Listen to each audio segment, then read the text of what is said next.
Hi, my name is Maximus Nast, and welcome back to Let's Talk About Listening. Make sure to give us a follow on Instagram at LTAL_Graycom.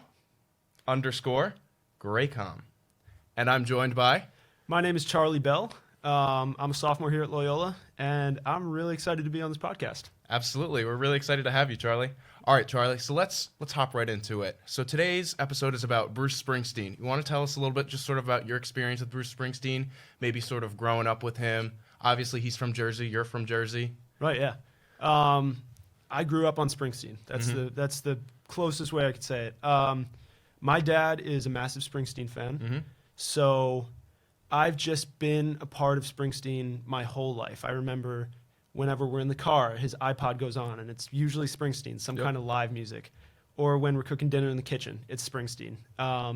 My dad has been to something like 60 concerts of his. Oh, my gosh. Since, like, the 80s. 60? Yeah, 60. He's a huge fan. He Oh, loves my God. it. And he tours a lot. So, Yeah, he does. but yeah, no, Springsteen is always a thing in my family, and that extends past my dad. My mom's dad was always a huge Springsteen fan too, and so he went with my dad. And I have family who lives in California now, nice. who's also big on Springsteen. Okay. They actually did a trip this year where they went to Europe and they followed Springsteen around to 4 of his shows in like France, Italy, Austria. There was one, just really, really cool stuff.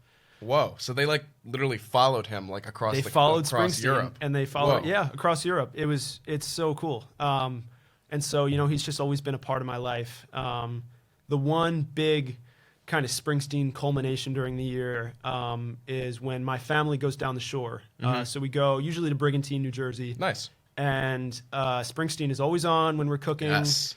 Always talking about him, just trying to plan when we can see him. But every Thursday night at one of the casino decks, there is a band called the B Street Band, not to be confused with the E Street Band. Yeah, and they're an little spin-off, amazing yeah. cover band. And so we always go over and just hang out, and they play about 2 to 3 hours, and Nice. it's such a good time. So it's Springsteen is so much bigger than an artist to me. Oh, absolutely. It's part of my family, really. Absolutely. Yeah, no, that's really well said. I know you mentioned about listening to Springsteen down the shore. I just feel like Springsteen is such good beach music, Yeah. There's nothing like sitting on the beach, playing some Bruce Springsteen, just, soaking up the sun, listening to the ocean. Like that's peak enjoyment right there. And I think there's a special aspect to the way that he describes the Jersey Shore. I mean, the first thing that comes to mind is off his album, The Wild, the Innocent, and the E Street Shuffle. And he has a song called 4th of July, Asbury Park, Sandy. Yep. Where he goes like, Sandy, the fireworks are hailing over Little Eden tonight. And he just describes the culture of the Jersey Shore and the carnival and the fireworks. And it's just, I think if you're from Jersey, you just get it. Absolutely, yeah. And I love the way that he knows Jersey, especially the shore. Totally. And obviously, I'm from Pennsylvania, but I know you're from Jersey, right? I'm from Jersey, Yep. like right outside of Philly. So Awesome. I'm always an hour or less to the shore. Yeah. Of course, yeah. And for those of you who don't know, Bruce Springsteen is from Asbury Park, right? Asbury Park, New Jersey. Yep. So that's like sort of northish, right? It's north, yeah. Yeah. It's about it's closer to New York City than it is to Philly. Yeah. So very north, but I mean a really cool beach culture up there too. Totally. So many good towns right there. And yeah, I mean he came up playing his gigs at like the Stone Pony, all those places up there. So absolutely, yeah, absolutely. Just the Jersey tie is it's crazy, right? Because obviously, as we said, you're from Jersey. I vacation at the Jersey Shore. Not quite Asbury, but more sort of like the southern Atlantic City, Wildwood, Ocean City, that sort of area. But there really is something to be said about just listening to some Bruce Springsteen on the Jersey Shore. It's almost like this sort of full circle thing. Really? It's like. Yeah. I just feel at peace. It's like, I got my Bruce Springsteen on. It's the middle of July. I'm just vibing. And that's exactly what it's meant for too. I mean, you can tell the way that he uses his lyrics and his songs, and just the way that he creates kind of an atmosphere in his music, that it's meant for being listened to with family or at the beach. And it's kind of special, listening to a Springsteen album. Totally. And it's like, this is exactly how he intended for it to be listened to. Totally, yeah. And speaking of albums, he's got a crap ton of albums. I think 21 studio albums? Something like that. Something like Yeah. that. Something Yeah. crazy like that. Yeah. And I'm going to be super honest. I'm not familiar with all of them, but his music is just, it's so easy to just relax to, You know? It really is. Yeah, he had a really great string from like 73 to like 92-ish. Yeah, But man, like those first like 5, 6 albums were incredible. I mean, even if he just stopped releasing past then, he'd still be a legend. Oh, totally. Yeah, that's where a lot of his great songs come from. But you know, even beginning with his first album, which is called "Greetings from Asbury Park." Yeah. And it's such a cool album because there's no electric guitar on it. Nope. It's all. And Yeah. it's really, it feels like a demo in itself, and that's why it's so cool. But you know, it's young, and you can kind of see how he grows older through those albums. He's just Totally, got yeah. an You amazing can discography, totally see yeah. sort of his like development, especially as he sort of gets into those later albums that Yeah. he makes. Yeah. Let's talk songs. What's your favorite from Greetings from Asbury Park? I've been bumping to "For You" Okay. a lot recently. Just to be like the real OG version with the no electric guitars. And Nice. it's really drums and just acoustic guitars, and I think that's such a good song. It feels so unplugged, It just feels so It like really does, yeah. down to like the basics, and it's just it's a really like it's so relaxing, Right, but you can tell too that he kind of got that start of, he just has like kind of a driving way Yeah, to his songs. absolutely. And you can really tell there where it comes kind of into fruition. Yeah. So I mean that's such a good album. That's one of, I think, the very few no skips albums ever for me. But you can tell how he develops it then. Like, I have to think like The Wild, the Innocent is such a good album just because I think Yeah. Sandy is such an amazing song. It is, yeah. And then if you ever heard Rosalita, Yes, yeah. one of the best party songs of all time.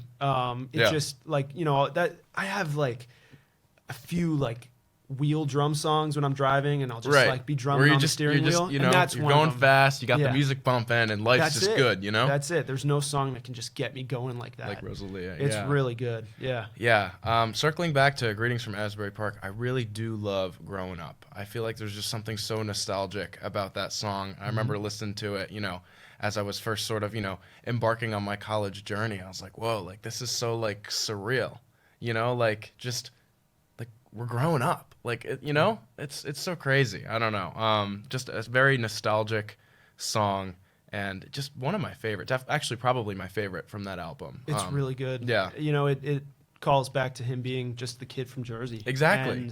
And, he's growing up, and I think if there's any song that sets the tone for that album, that's what it is. Totally. He's growing up, and he's coming into his own and as a musician. Right. And it's less, just demos, and now it's, he's got his own thing. And he's got his own vibe, and it's a good song.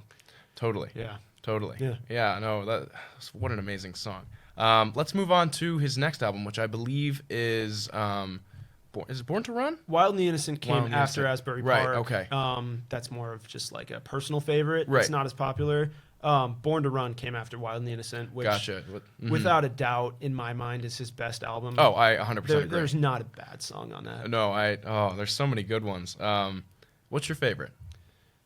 To be, I hate to align with everyone here. Okay. I think Thunder Road is the best song he's ever written. Mm-hmm.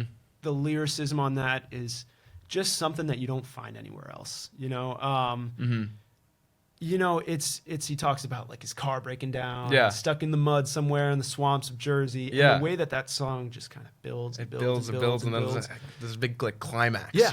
Yeah. And that's it. And going back to like those nights spent on the deck where we'd be seeing the B Street Band, that is always the song they close with, and it's just because of the way it makes people feel. It's so powerful, especially, you're talking about that build. When it gets to that climax where, it's just everything is so loud and it's just, you could really feel it, you really feel the music. That's right. Yeah. And I think it really represents everything Springsteen is, too. Totally. It has these, like, themes of, like, freedom and just escaping Yeah. to it. And, not that I have anything against New Jersey, but I think the idea of just, getting in a car and just getting out and, going on Thunder Road, I think it's such a freeing concept. Totally. And, he does it well, better than Totally. anyone I've seen. I feel like the same can be said for Born to Run. I just love Born to Run. Yeah.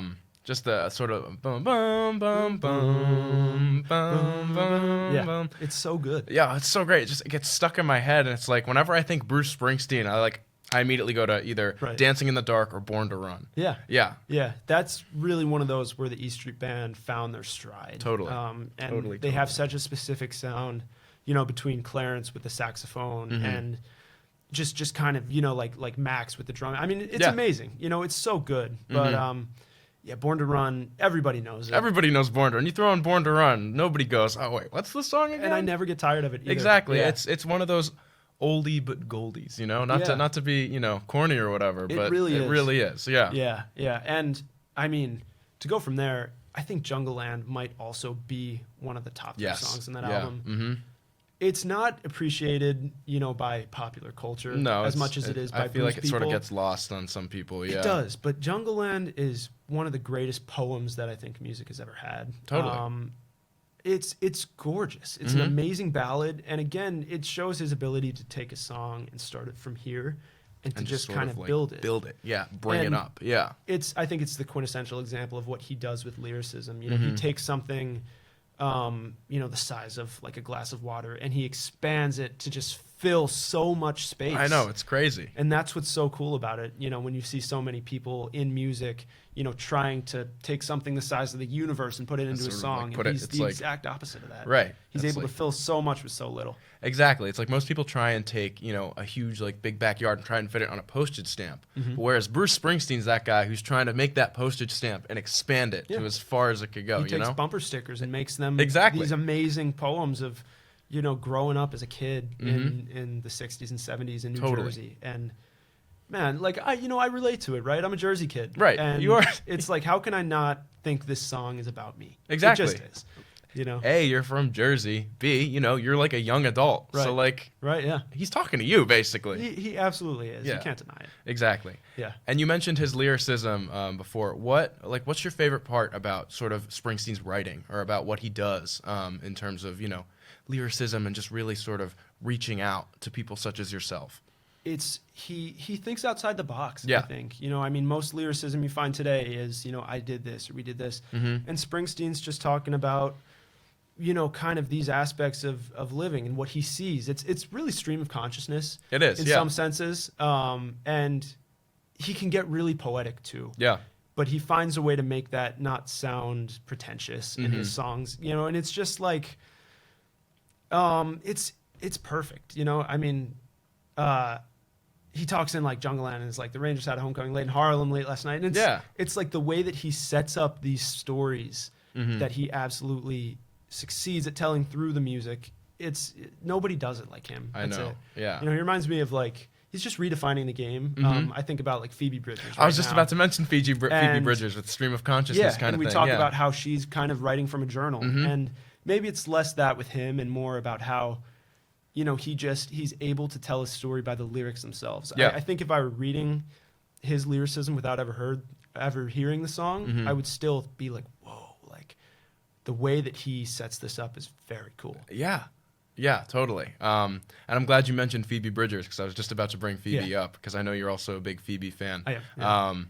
And her lyricism as well. Like she, Right, yeah. Yeah. And it's just, it gets you to pay attention. Totally. I think, because you hear so much of the same just ideas in songs, and when you can turn it on its head and just write like you're talking to somebody, right? I think that's really cool. And it is really cool. I think it's what music needs. Yeah, it's what music needs, and it makes it so much more personable. It's like, oh, like he's talking to me or she's talking to me. They're talking to me. Like they're reaching out to me specifically, not the hundreds of thousands of other listeners, but me. Like you really feel something, especially when they can just sort of connect with you like that. That's it. I'm from Jersey. Like, exactly. He's talking to me. He's talking to I'm me. The Jersey he's kid literally he's talking to you. Exactly. I feel lucky to have that opportunity to see him in this light. Totally. But yeah, Born to Run, great album.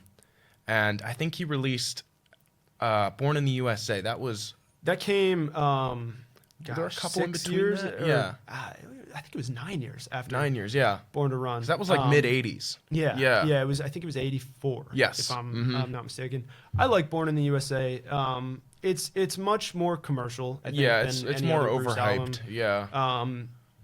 Born in the USA. I'm pretty sure everybody knows that song. It's a top 3 in popularity of his. Yeah.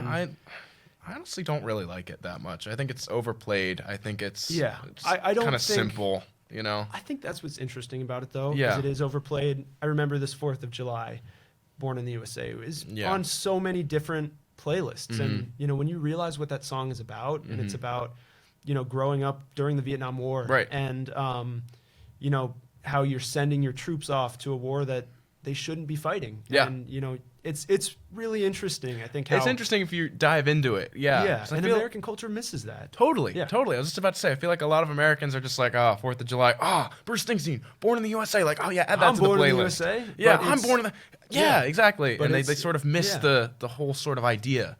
Yeah. It's a poem about how being born in the USA can, it's dark. It's a dark song. It is dark. Yeah. Yeah. And I feel like a lot of people just, completely miss that. They're like, born in the USA, like America, and they don't really sort of connect with Springsteen's sort of deeper meaning in that song, Absolutely. Yeah. Yeah. Yeah. There's a lot of those themes though in that album, at least musically. Yeah. It sounds very similar.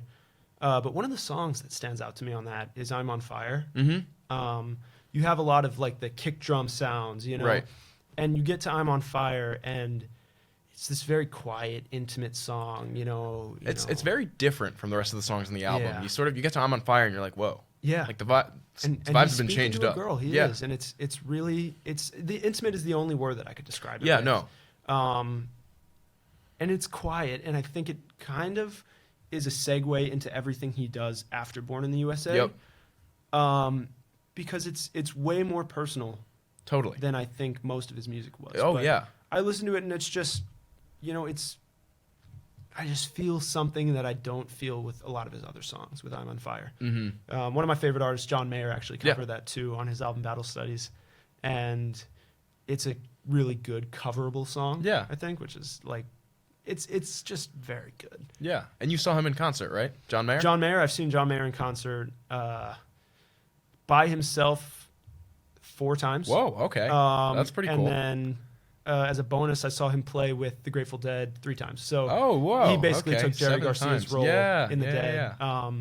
which I think is something way more natural to his skill. He doesn't talk, which he talks in his regular concerts. They don't talk at the Dead concerts, and he just plays. Yeah. But Sort of he's does also a his thing, huge yeah. Springsteen fan. Totally. He grew yeah. up on Springsteen. He's from Connecticut, so not too far from Jersey. Right. And I've heard him talk about how his music pays homage to Bruce's many, many different times.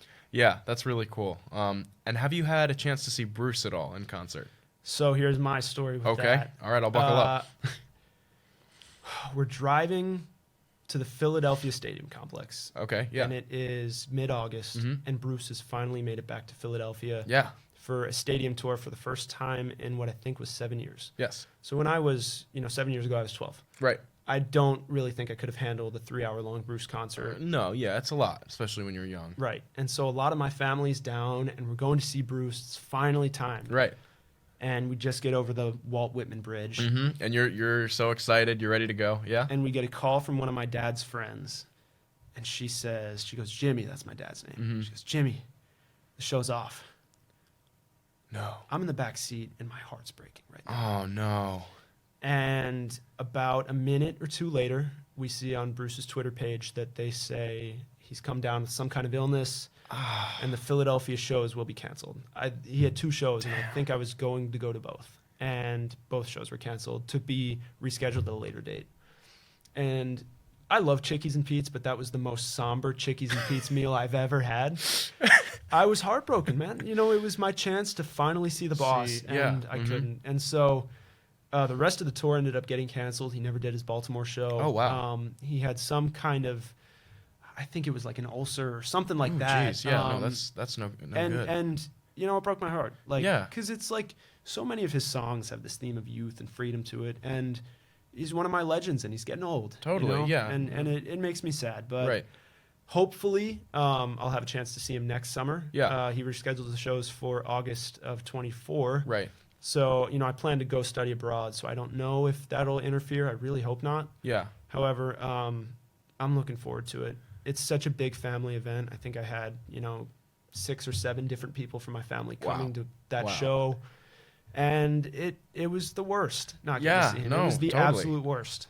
And that was this past summer, correct? And it was this summer. I Yep. actually have we went around the Philadelphia stadiums, and there was a guy selling shirts, and it was like, Bruce comes back to Philly, and he was like, 50% off. 50% So off, we half bought, I off. think, 3 for $30. Yeah. And I still have my Bruce and Philly 2023 shirt. So Oh, it's always a good story to tell. yeah, but not rough one of subject. my favorites. Yeah. I remember I'd gotten an email from Spotify, 'cause you know how they give you the sort of like, oh, artists coming, touring near you Right, sort of yeah. email. And I was like, oh my gosh, like Bruce Springsteen and the East Street Band, like, oh, like we should go see him. And I remember looking at tickets and being like, whoa, okay. You're up there. Yeah. Okay, I don't think I'm seeing Bruce this summer. Mhm. But that really stinks. That Yeah. No, it broke my heart. It really Yeah. did. I've never had more of a sinking feeling than getting that phone call. I can there. only imagine. Yeah. Yeah. Yeah, that's rough. hmm But circling back to Born in the USA, his album. What's your favorite song from the album? I think I have to go with I'm on Fire. I'm on Fire. Just for the Okay. way that it sets up the rest of his music. Mhm. A lot of, like, you go to Lucky Town and The Ghost of Tom Joad. Yeah. Those kinds of albums have that same sound. Mhm. And I really like the way in which that brings this tenderness that you would find rarely, definitely. Mm-hmm. But it's a very hollow song. Yeah. And totally. I just like the way that, you kind of are allowed to sit with the quiet. I think that's really good. Again, the commercial big songs on that aren't Yeah. my absolute favorite. Of course, I like them. Right. But I think that song just speaks to something that most others can't. Right. No, I really like that. Sort of like the distance between I'm on Fire and songs like, Born in the USA and Dancing in the Dark, like they're Glory Days. Glory Days, is yeah. on that one. Mhm. Yeah. Yeah. Completely different, like completely different vibe, completely different sort of meaning, you know? Yeah. And it calls back to his album from '82, Nebraska, which is a totally acoustic album. Yeah. I'd listen through if you get a chance, because it's Yeah, all, I'm actually not familiar with that one. it's just him telling stories about people. That's Okay. the entire album, and it's just him playing a guitar. Wow. And it's so quiet, and I think it's not something that he dives into much Right. at that part of his career. But like the song Atlantic City is on that, if you ever Yeah. heard that. Mhm. And I like the way that kind of calls back to Nebraska. Right. I think that's a Yeah. really good one. Yeah. Totally. I'd probably have to go with, I mean, you can call me basic for this, but there's something about the catchy melody of Dancing in the Dark. And I know good. that's his like #1 streamed song on Spotify. And It's like, really you can good. call me basic for that. Like, I understand. But I don't know. And I watched the video, and I think he has Courtney Cox in the He video. does have Courtney Cox. Which is, I think it's the origin of the Carlton. Yeah. The Carlton dance, yeah, Uh-huh. on the Fresh Prince of Bel-Air. Yeah. Courtney Cox is a big part of that video. Mhm. Funny story, in 2016, when my family went and saw Bruce, Mhm. they were able to get pretty close in the pit area, and they made a cutout face of Courtney Cox for That's Dancing in great. the Dark, and they were holding it up. And we actually got him to come over, and he was kind of singing to my family. Oh, whoa. And at that same time, my uncle, who's married now, Uh-huh. just had met his wife. Okay. They were just dating then, and Bruce was kind of singing to her. He was looking at her the whole time, Oh, and he that's kept great. going back to her. We were thinking maybe he wanted to bring her up on stage. Whoa, So my uncle was cool. a little bit, a little bit suspicious Right. there, but caught his attention. So Yeah. did she. Mhm. Shout out to them; they're great people. Yeah. But, I mean, hey, yeah. getting brought up on stage by Bruce Springsteen, like that's pretty cool. I mean, it was, I know. Yeah, it was her first concert Yeah. too. She didn't really know that much Whoa, about him. okay. And it was her first time seeing Bruce, Wow. and he took a liking to her. So Yeah, that's awesome. I don't know if there's any more to that. But, Anymore. Maybe an unfinished story there. Yeah. yeah, that's one that gets told every year. That's with awesome. My family. That's Yeah. awesome. You guys must have had really good seats then. Yeah, I Yeah. mean, we always go full out for Bruce, Totally. just because he's everything to so many Oh, members yeah. of my family. And He is Jersey. Yeah. Mhm. Yeah, no, I remember when the tickets were dropping in March, and I was in like a 9 a.m. class, and my dad just texted me. He's like, "Get in the pre-sale line. Get in the pre-sale line. You got it. You got to go." tickets. I Yeah. was like, "Okay, Mhm. like we'll get it. We'll Yeah, get it." we'll But get it's there. it's a We'll get huge there. deal. It's our thing, Totally. Yeah. Totally. Yeah. Just an excellent artist overall. And what do you think he's sort of done for the rock and roll sort of genre? Because obviously he's played a big part, inspired by Elvis and, other sort of artists like that. Like what's your sort of take on that? Yeah, I mean, you look at so many pioneers of the rock genre, and you have the Beatles, who, are famous for their quicker songs. And Right. they're really great songs, but there's something about the way in which Bruce tells stories Mhm. that He's a I storyteller, don't- He yeah. is. He's a natural storyteller, and I think that's very hard to find Mhm. anywhere else in music. To the level which he does it, it's like I'm reading a novel. You Right. know? but it's kind of brought to life with the music of the E Street Band. Yeah. And I just don't know that anyone else can do that. You know, I look at artists like Phoebe Bridgers, who's an amazing storyteller through her songs. Phoebe, yeah. And even if she wasn't directly influenced by Bruce, I have to think that the writing style of her music somewhat comes from the way that Bruce told stories through his lyricism. Honestly, they're sort of like their lyricism and their writing style, they almost seem like parallel to each other. Like they match up pretty well. Yeah. And he finds ways, too, for his music to match that lyricism in these... It's psychological to a point, you know, where you hear this music and it's like, I don't know how that makes sense with this song, but it makes so much sense. Exactly. And he's the best. He's the best at doing that, in my opinion. Absolutely. Nobody comes close. Yeah. And that's what I love about him. I agree. No, he's something else, especially with his storytelling.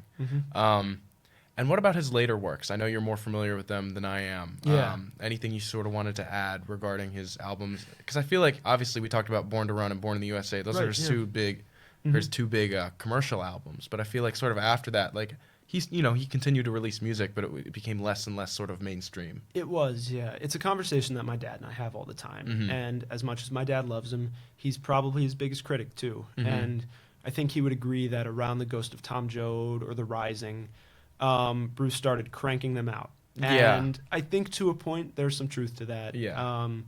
There are songs that he has on his later albums that almost try to replicate the songs that hit so well in the 80s and 70s. And I just don't think they do it as well. Right. Especially from like around like 2000 to like 2015. Yeah. There's a lot that he was trying to do that I just don't think stuck. It just didn't really land. Yeah. Right. And he just didn't have what he had. Now, I really was a fan of his 2019 album, Western Stars. I think in his music, it was a time where he realized that he's never going to be able to recreate what he had. Recreate those glory days. There you go. And he thought, why not make, this desperado country album? Right. And he did. And he has a song. He has a lot of really good songs on there. Does. Yeah. But, I mean, that's a really good one. He has a song called Western Stars on there, which is amazing. Hello Sunshine is also one of my favorites. Okay, yeah. On that album. And it's just, I almost have like a desperado, like, like Johnny Cash. And it really emulates a lot of that. And I think it's cool. You have one of the greatest music minds ever. There's no reason to keep going back and recreating the things that you already have and you're known for. And he was like, let's make a country, a Cash album. Let's do something different. And it's really cool. And now, like, he's really kind of running with that. He had an album called Only the Strong Survive, which he released in 2022. Okay. And it was all covers of some of his favorite songs. Oh, nice. And it's like, I appreciate that about him, that he's just doing what he wants. Right. And he's not trying to be mainstream anymore. And he's not sort of, catering to the public. He's just kind of, being himself. Right. It's not fan service anymore. Right. And I think, in a way, not trying to cater to fans is the best thing for the fans. Exactly. Because, you're coming out with new ideas and, even if they're not as popular as they were in his heyday, like, they're still really cool. I appreciate a Bruce Springsteen, Johnny Cash album. Yeah, I think that's awesome. That's cool. Yeah, totally. So, yeah, I mean, it's not, he doesn't have all the greatest later day hits, but they mean something, and that's what I care about. Exactly, and he's doing what he wants to do as opposed to what the fans want, and he's just sort of, he's living his life, He is, yeah. And, I give him credit, too. He's 74 years old. Yeah, he's up there. And he's still touring around Europe, and he's doing all these concerts, and he's releasing albums that are pretty good. Yeah, and especially for 74. 74 years old. Yeah. Like, like my grandma is, she was 74 a few years ago, Exactly. and I'm like, this woman is the same age as Bruce Right. Springsteen. Like, he could be my grandfather. Exactly. And I'm No, I give him props. Like, he's still really doing well. Yeah. It's people like him and Frankie Valli. I can't believe that Frankie Valli is still touring. Yeah. Yeah, and he's like, I think 89 or maybe even 92. I don't even know, but he's up there.